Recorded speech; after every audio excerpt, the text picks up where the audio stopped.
Three, two, talk.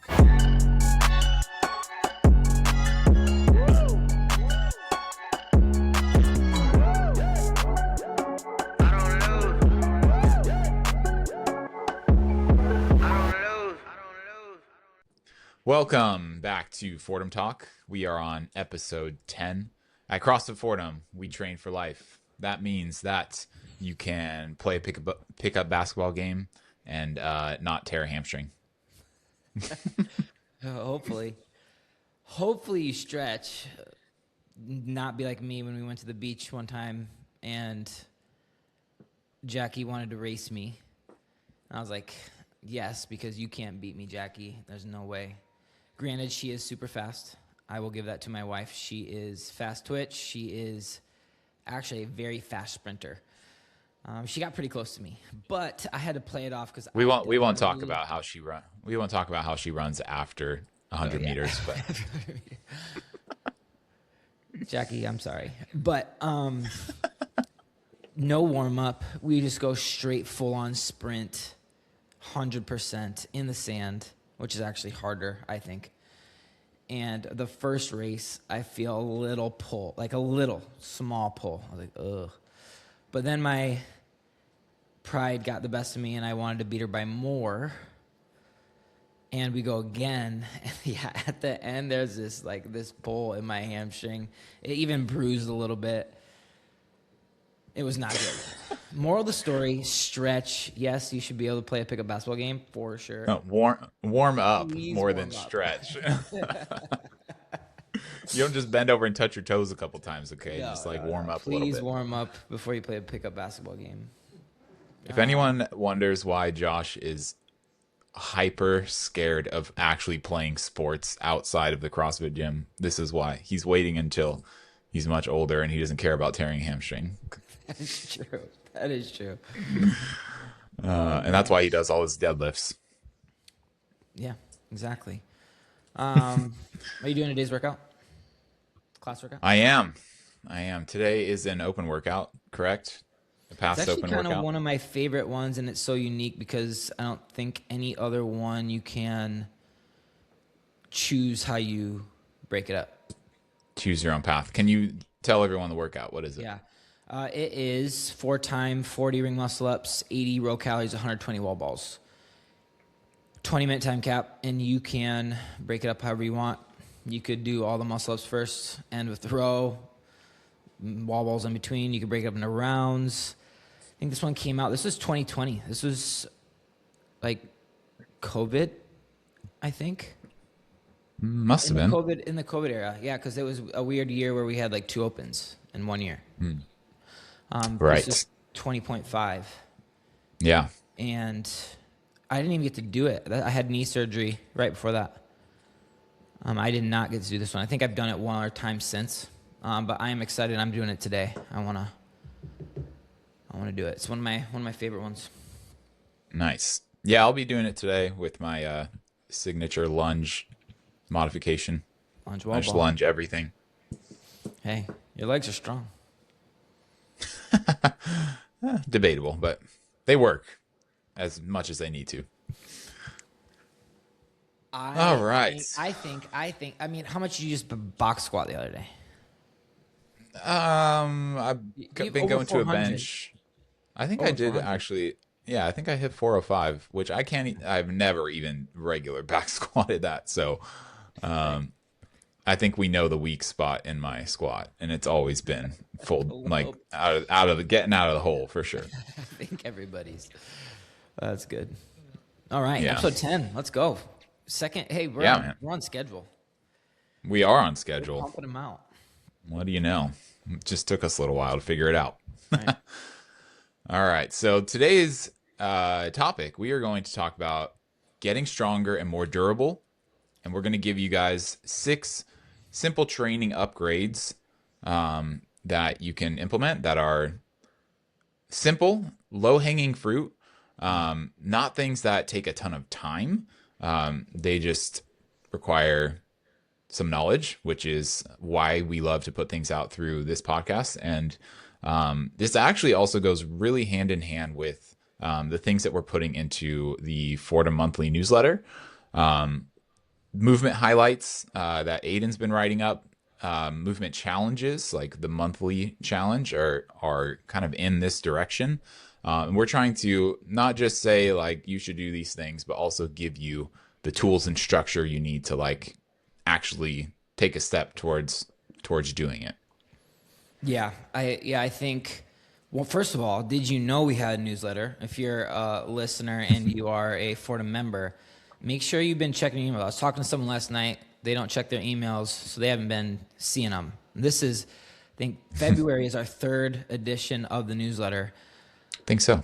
And I think there's the reason why we do the newsletter. There's so many components of it, right? We have blog posts, like you said, Aiden's movement. This month is Z press, barbell Z press, right? Building strength in that position. Jackie's gymnastics, skill movement, birthdays. Had the episode right of the podcast that we just shot. Meal prep recipes. Yeah, meal prep recipes, monthly challenge, all those things. We are doing this because we know you guys like to come into class and it is boom, we're going to get our workout in. And a lot of you got to leave pretty quickly after. And there's not a lot of time to talk. So newsletter and podcast, they kind of go hand in hand. And all the things that we're going to talk about today, we all kind of try to, and even I've been talking about this with Aiden in programming too. The things that we talked about today, we're trying to put in the warm-ups. We're trying to put in post-WOD accessory, trying to get you guys to be more durable, get stronger. And we'll talk about kind of everything that we want. We have 6 points, but all these things are going to be super beneficial. And what's cool is we're getting that information not only in class a little bit, but and also through these things. So listen to the podcast, read the newsletter, share it with people, share it with another member at the gym, share it with someone that's not at the gym. I think these are all beneficial things that people can learn from. And we love doing this. I love doing this. I know we could talk about all these things forever, but we only have 30 minutes, so let's do it.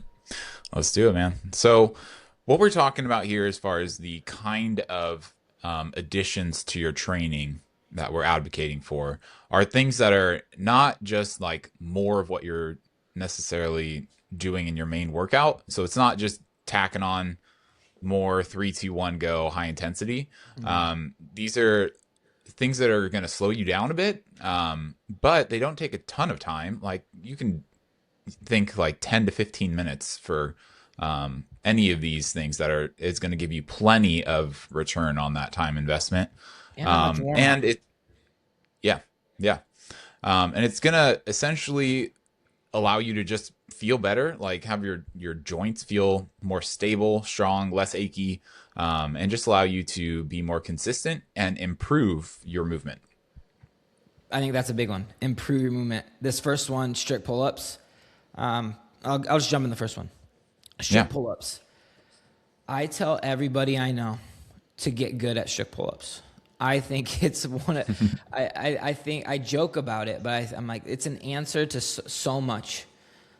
Being able to pull your body weight, that vertical pull is such a one flex, and two, I think has so much benefit into building strong lats. I think that's the reason why I like it so much, because when your lats are stronger, not only does it help you get better at gymnastics movements, but it helps you get better at basically almost every upper body movement we do.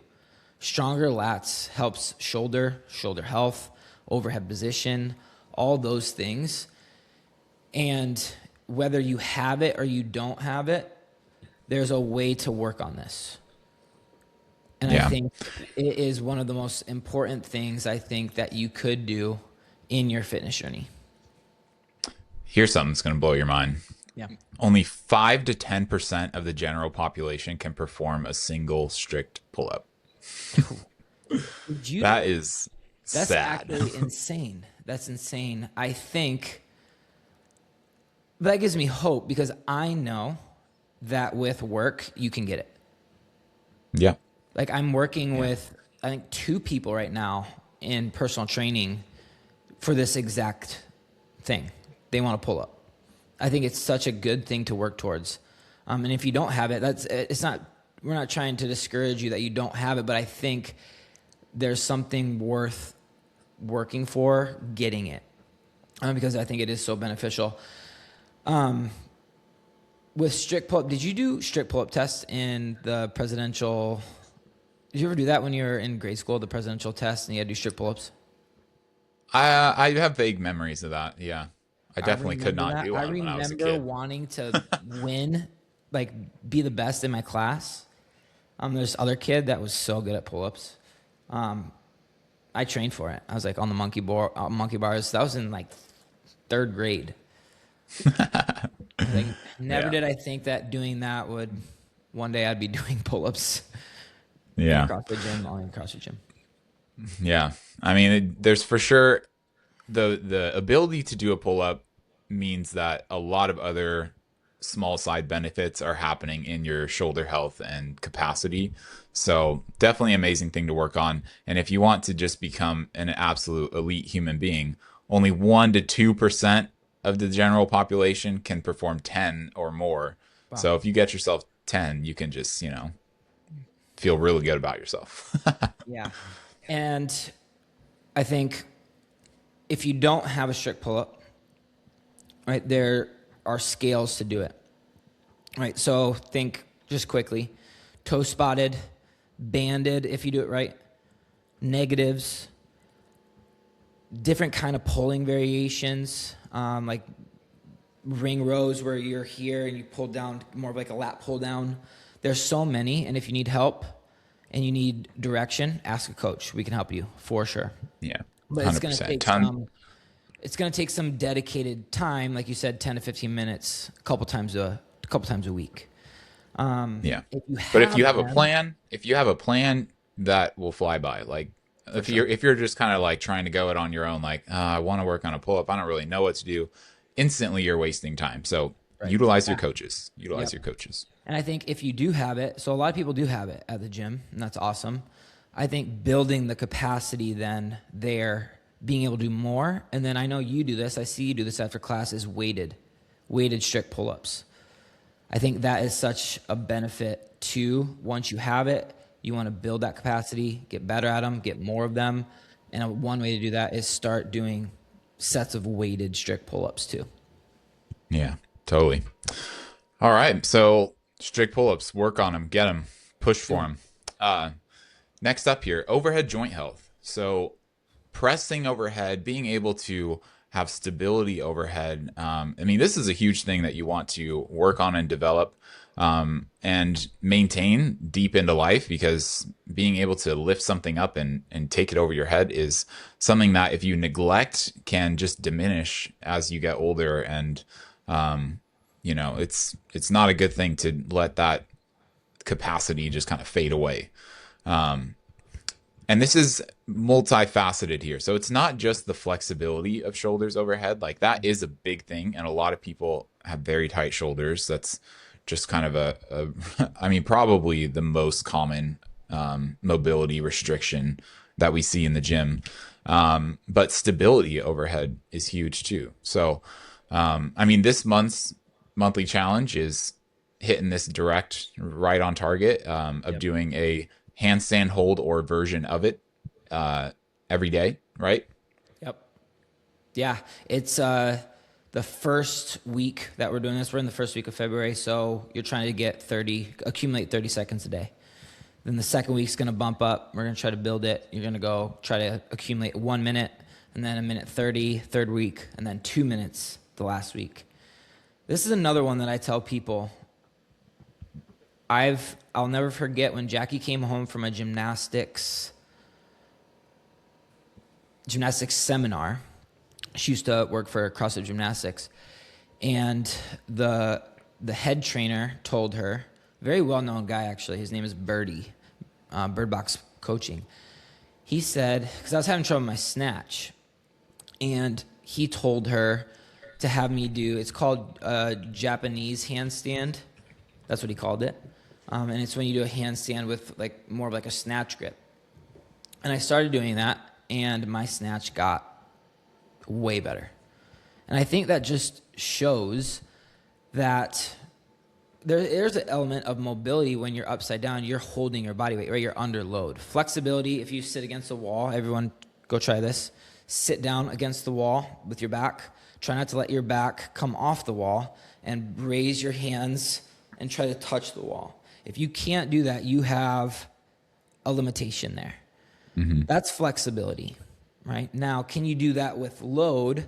That's mobility. So there's two different things that we want you to be able to do is have good flexibility, but then also, like you said, good mobility under load. And there's a very simple way to work on that, and that is handstand holds. And there's more. Yeah, yeah, for sure. There's tons and tons of creative ways to work on your overhead pressing. A lot of people just aren't thinking creatively enough with this, like doing seated single arm presses, doing Mm-hmm. overhead carries, doing different versions of dips, Yeah. even like a bench dip. All ways that you want to think about the kind of range of motion you're taking your shoulders through, and then the direction that you're taking them in as well. So pressing in all sorts of different planes. And loaded, unloaded, tempo. There's just a million ways to work on this, but the key is to not neglect it. So if you're thinking of, as we go through this list of like, well, should I do all of these things all at once? Not necessarily. You can spend a couple months focusing on like two of them, and then switch it up and rotate it, and it's not like you lose the gains that you make. You just, I agree. become better and more stable and stronger, and you move on to a different focus. I agree. And you can just ask a coach for a plan. Right? Maybe you do 2 days a week. You do a strict pull up and you do a handstand hold on another day. Like, it's super simple things that we can just throw into your weekly routine that will see huge benefit. I think something with overhead that I've seen lately and been reading is the thoracic mobility. We put something on Instagram the other day, 2 movements. I know you do this one, the pullover, the lat pullover with the dumbbell. Pullovers Huge are one, right? amazing. That middle upper back. What I see a lot from people is that is super tight, along with the lat. Those things get super tight, and then when those get super tight, right, we're out here, can't get overhead. So little simple movements, exercises that you can do to open that up that will really help your overhead stability, joint health, all those types of things. What we want to work on the soft tissue by lengthening it, smashing it. You can use a lacrosse ball on your scap health. Then also strengthening that position. Handstand holds, dumbbell holds overhead, like all the things that you just said, carries. But it's kind of like you got to come at it 2 different ways. And elongate the muscles, smash the muscles, make sure they're working properly, and then activate them and make them stronger. Nice. Good. All right, moving on down here. Accessories and hypertrophy. Okay. I think this Let is me give you a situation. Class is 2 parts. I'm not trying to pick on anyone, but this is something that I think if you change this, you'll see a lot of benefit. And I know sometimes you just want to get out of there, right? You get your workout in, you want to get going. But class is 2 parts. You got the WOD, and then you have post-WOD accessory.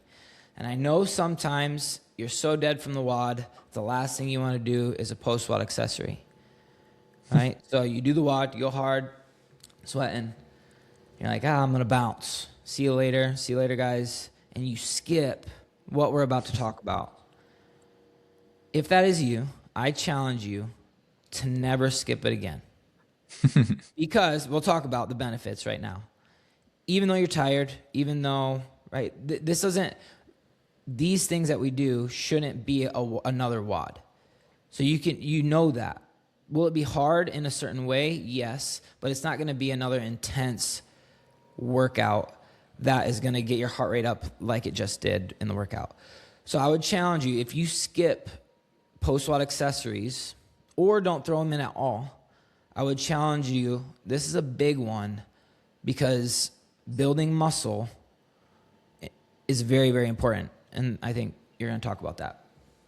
Yeah, definitely. So, one other thing to note on this is I think the sequence that we talked about this helps because if you're thinking of what to work on, focus on some joint health and stability first before you dabble in this. Mm-hmm. But once you have some of that, this is hugely beneficial.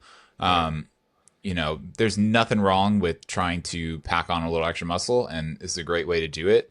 I think probably something that leads people to skip these accessories is thinking that it needs to be heavy load and super intense. This is Yeah. actually a great time to slow down and focus on how you are moving the weight. And if anything, it should feel really good. Like getting a slight little pump going is great, but it doesn't need to be like max intensity, max load. Right. If you're experienced with this stuff and you can go for it and move really well, then sure, go for it. But if you're always kind of skipping out on this because you're like I'm pretty smoked and I don't want to like do something else really difficult and intense, that's not the entry point here. It should be controlled movement, and moving through with intention. So we're talking about accessories and hypertrophy. Just a little quick definition is the increase in size of a muscle caused by constant resistance training that creates small amounts of muscle damage, which is a good thing, and stress, followed by proper recovery and nutrition. So that second part obviously is important because we want our muscles to recover. But this, right, you can think about hypertrophy in the sense of 3 to 5 sets of 8 to 15 reps. Right, you can think about post-op accessory. That's usually what it is. I would say maybe 8 to 12 reps. A lot of people fall into that range, and it could be upper body, it could be lower body, no matter what it is. Like you said, I would say focus on range of motion. Focus on moving as best as you possibly can, because it's going to build muscle, and we know that muscle is protection. It's not just for looking good. Muscles, we are all heading towards deterioration. Sad reality, right? Our body is wasting away. So what we can do to counteract that, to build a hedge against that, right? We talk about health and fitness or health and wellness continuum, is to build muscle mass, skeletal muscle mass. That is what we want you all to build. And we do that, right? You get a little bit of that in the workouts that you do, but this specific thing, that's why we put them at the end of a class that has a workout, because we want you to throw this stuff in. It's durability work. Can you be durable? We're trying to elongate, right, how your body is feeling better, being strong longer, all about longevity. Amazing. Good stuff. All right, let's keep it moving along. So we've covered strict pull-ups, overhead joint health, accessories, and hypertrophy, and now we're talking about static holds. These can be with weight or just body weight. Spending time in positions. Positions that you don't spend a lot of time in are not going to be strong and stable. That's just fact, right? Like if you never spend the time in a bottom of a squat other than quickly hitting the bottom of a rep and standing up, it's probably not going to be a position you're super comfortable in. Think about cultures and parts of the world where they sit in a squat just for comfort. They do that because it's a comfortable position. Yeah. So spending time there is huge, and that same concept with a squat can be for, like we've already touched on, with a handstand hold. It can be all sorts of different positions that you find yourself in. Just spending time. Yeah. I think static holds is something that I think old school CrossFit had a lot of. And I think we've gone away from it a little bit just because, right, this model of get in the gym, get a good workout, get a good sweat, see you later. I got my workout in, but I was listening to someone talk about this and kind of the lost art of static holds, and I think it's so beneficial. Yeah. Isometric holds, like I think about athletic development. I've been doing youth athletic development at night.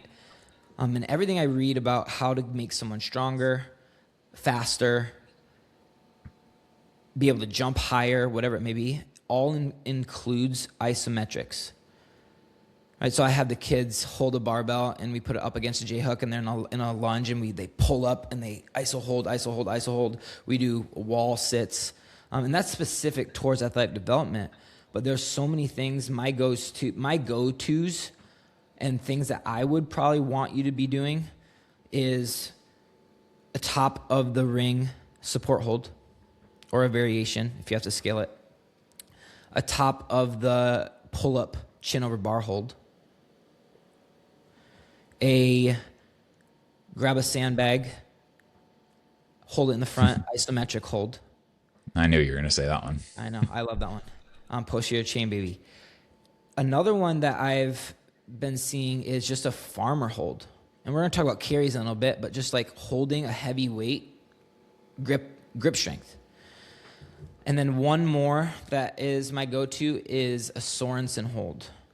And that is when you're in the GHD face down. You could also do it face up, GHD like parallel, but you basically get to parallel. And right, you have that hollow body position, ribs down, and you just squeeze your glutes and your hamstring, and that is so, so good for your posterior chain. Like I said, we're giving you guys a lot of stuff, but I would say use your coaches. We have a lot of things that we want you to do. We talk about it all the time. And we can help you. Yeah. You neglected probably the most important static hold of all time, though. That is completely gone out of fashion, but it's a sad travesty that that's true, and that's the L-sit hold. The L-sit hold, man. No, I just forgot about it. That's actually I've been throwing that in lately. I've seen, I don't know who it was. I saw it on the internet or Instagram, but I saw the benefits of it. I read all about the L-sit, and that is one thing. In the like press to handstand, L-sit hold, all that kind of stuff. That was huge back in the day. No, we used to do them in Metcons. Yeah, right. Holds, yeah, hold 30 seconds and then you can move on, or a minute and then you can move on.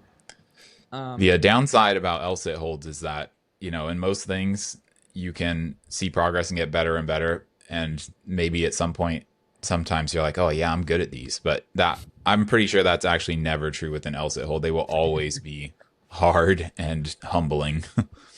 Talk to Jackie. I think Jackie has some things, hip flexor things that'll help. Might not make it easier, but it'll definitely help.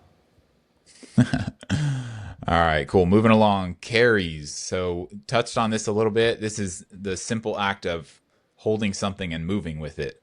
Yeah. Super functional, very useful for day-to-day life. If you think about the things that you're working when you're doing a carry, depending on what you're holding and how you're holding it, bracing your core, posture, training to be in a stable and strong postural position, your grip, breathing while under tension, like side-to-side stability when you're shifting your hips and shifting your weight but still moving forward. All really hugely important and beneficial things. Yeah, I would say my go-tos on this one are overhead carry, dumbbells, single arm, double arm. You can hold a plate. Make sure you're holding in a good position first, right? Make sure you have the mobility to do it. But you can always start light and build it. There's sandbag carry, bear hug hold. That's a great one. And then one that I've seen probably the most benefit from, and we used to do these all the time. I don't know if you remember it. Single arm suitcase carry. Oh yeah, those are great. I remember loading up that farmer handle. I don't know if you know this, but we have farmer handles over by the assault bikes. But you load that thing up. You try to stay as straight as possible. And your suitcase carrying that thing, super functional, really, but has so much benefit, I think, to pulling from the ground. I think I saw my most progress with my deadlift when I was doing those, just getting stronger. I didn't do them a lot. I think I did it once a week. but just carried, just a heavy load by my side, try to stay upright, best posture. And that helped me so much. Yeah, big time. And I noticed that, real world application of this, man, carrying around a child is so demanding and taxing on you if you are not good at these kind of things, and having like endurance with your posture and the ability to be in kind of like an awkward position but not Mm-hmm. be like broken.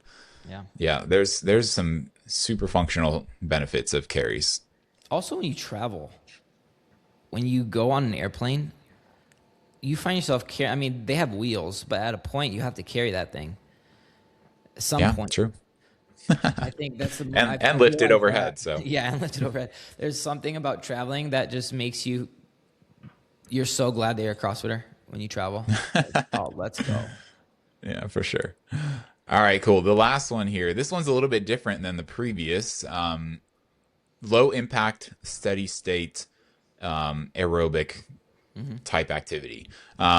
This is different in that it requires more time overall, but you can do this by walking out your front door. So you save time in going to the gym or setting up equipment, anything like that. Yeah. And you can also, you know, double down on what you're doing by listening to something or talking with someone. So, still time efficient in a lot of ways.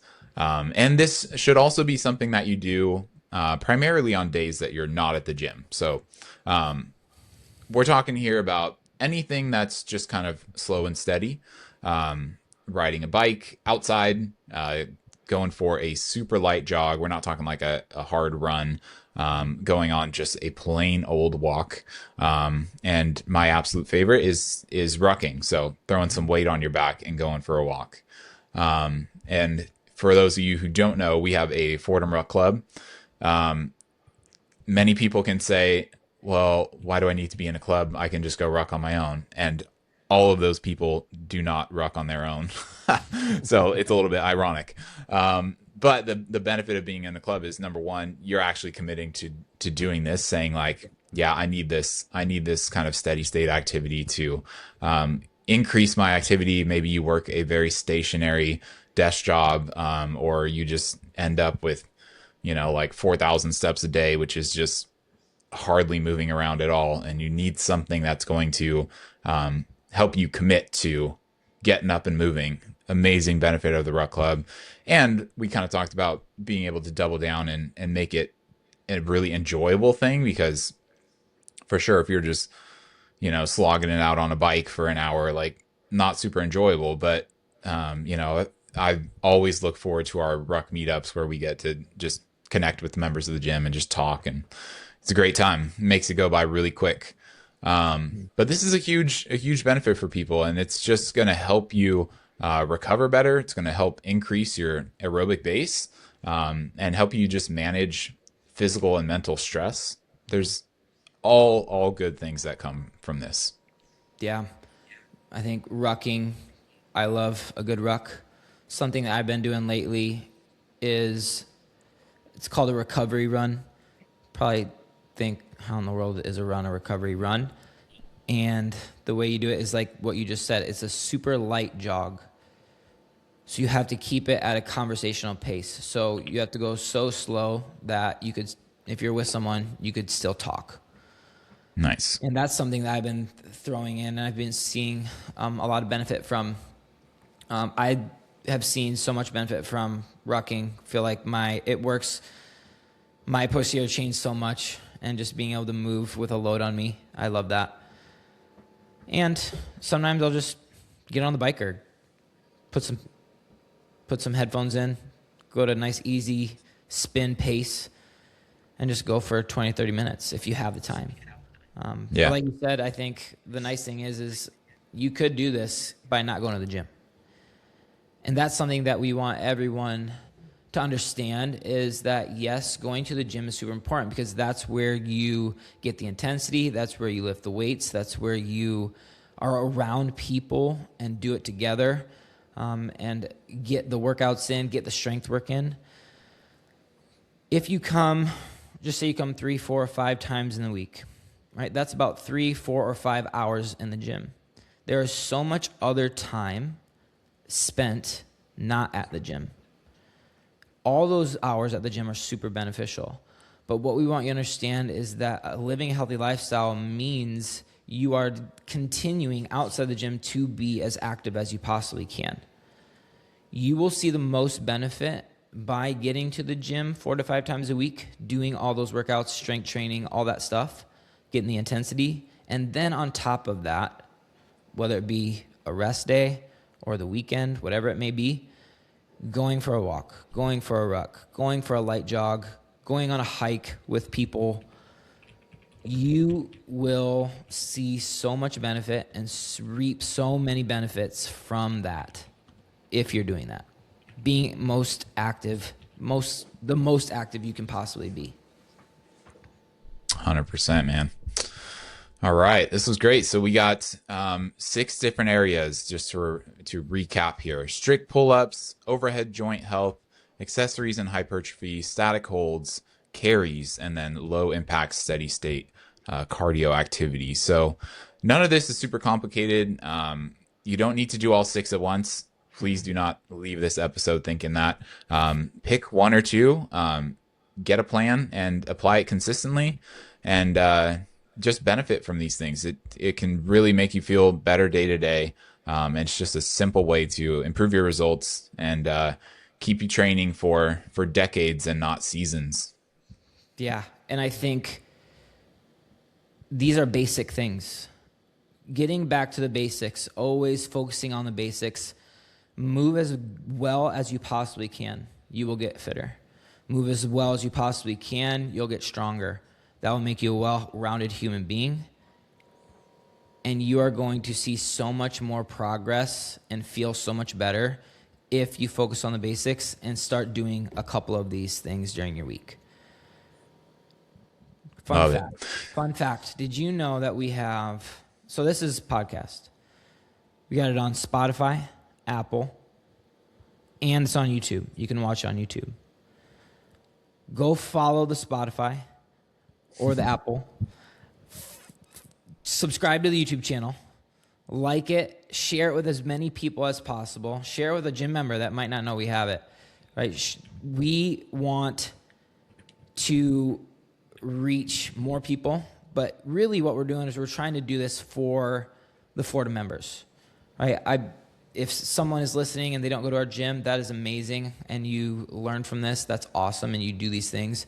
But this is really for our community and trying to help you guys get better and trying to help you have things in your tool belt to do that will just make life better, that will build capacity. I talked about that in my last blog post, that CrossFit is work and so is life. Go read that. I think building capacity, that's what we do. Right? That's what we're training for. We're trying to build capacity to work. Whether you're a stay-at-home mom, whether you work, whether you go to a desk job, whether you have manual labor, it doesn't matter. If you work, you need the capacity to work. And we all work in a way. So building that, doing these things, that's why we do this. That's why we're sharing these things, and we hope it's helpful.